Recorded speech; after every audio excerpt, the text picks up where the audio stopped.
I do want to start by acknowledging the extraordinary life of Nelson Mandela. We don't see many statesmen like Nelson Mandela, one of the great statesmen of the last century, not simply for what he did in South Africa, but for what he did for every nation that struggles. And he has given a great gift to all of us. We need some of that statesmanship. The reason I keep coming back, and the reason I'm involved in this and have been for 3 or 4 years now, is simple. There are 3,100 approximately Iranians in Iraq that the United States of America disarmed and gave each one a promise in writing that we would protect them. When the 52 people in Ashraf were murdered in cold blood in September, each one of them had one of those cards in their possession. So I seek to save 3,100 lives, or do the best we can to do that. And I also seek to redeem the honor of my own country, which has failed to stand up for its promises and has repeatedly lied to our Congress about what's happened, lied to the Iranian dissidents, and lied to the American public. Now, the blame, of course, starts with the mullahs. We understand, we know what the mullahs are about. I think the first responsibility that the United States have is not to fix the mullahs. That is not our responsibility. What is our responsibility is the behavior of Prime Minister Maliki.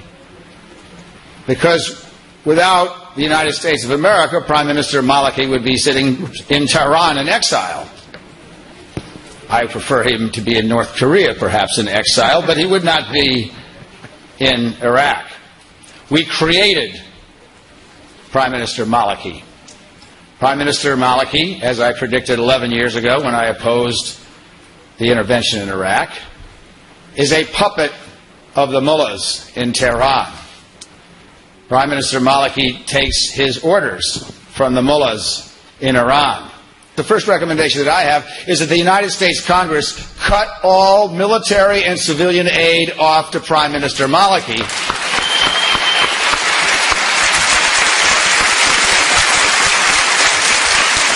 Because it was no different than us making all the blunders that we made in our foreign policy in the last century. When the American people are forced by their Congress and by their president to support murderous despots, and that's what Prime Minister Maliki is, we always fail in our foreign policy. When will the United States learn that it is not okay to ally yourselves with the Pinochets and the Contras of the world, that we have to ally ourselves with the people who keep their word, who are nonviolent, and who seek democracy? That does not include Prime Minister Maliki. Prime Minister Maliki murdered those 52 people, and he did it with our weapons. We have, in the United States, some complicity in the murders at Ashraf.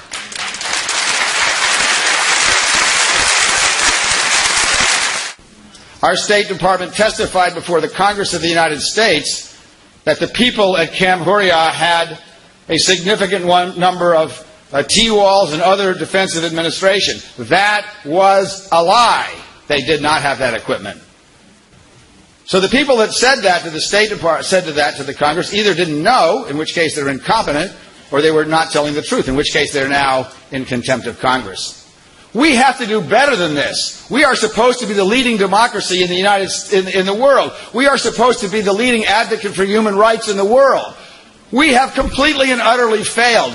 Now, not only have the American people and the American Congress been lied to by the State Department, but those of us up here, and a whole lot of people that aren't here, have been lied to.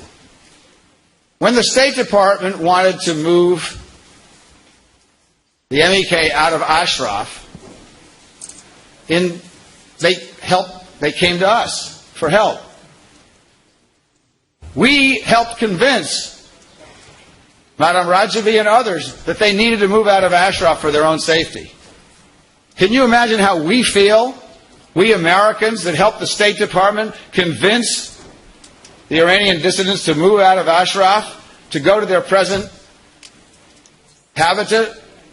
Can you imagine how we feel when the government of the United States and the United Nations told us that they had an agreement with Maliki that would guarantee their safety?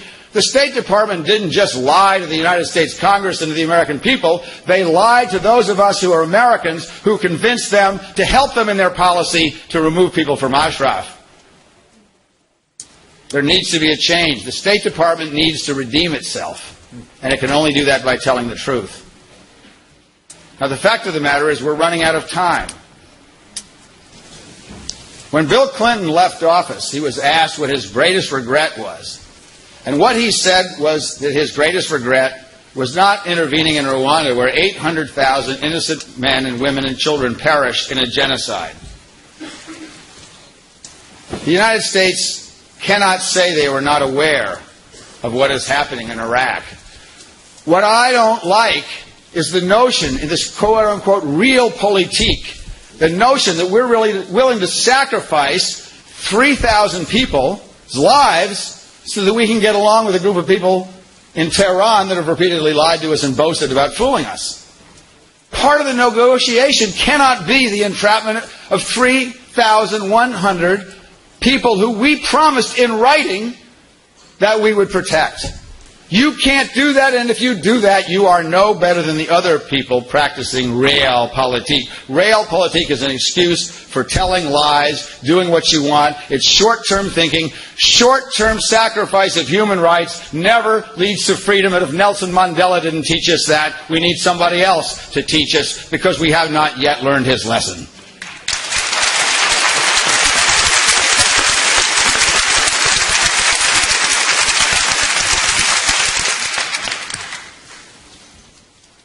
I would say the State Department is not beyond helping, saving.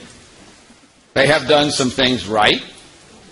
But the scale of what they have done right is heavily outweighed on the side of what they have done wrong. So I call on the United States government, I call on the administration, because after all, the State Department is in the service of the President. I call on the administration to get serious. And we should exercise the tremendous financial pressure that we can exercise on Nouria al-Maliki. And we should, in fact, be part of a war crimes tribunal to put before the International Criminal Court all those people, including Nouria al-Maliki, who have committed genocide in Liberty and Ashraf with our weapons.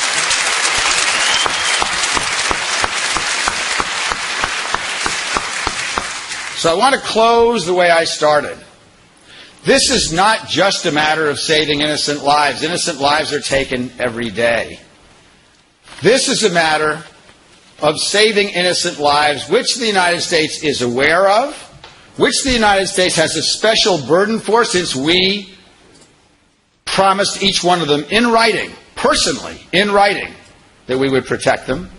This is a moral test for the United States of America, and despite gestures, there's been lots of talk from the White House and the State Department, despite gestures, we are failing that moral test.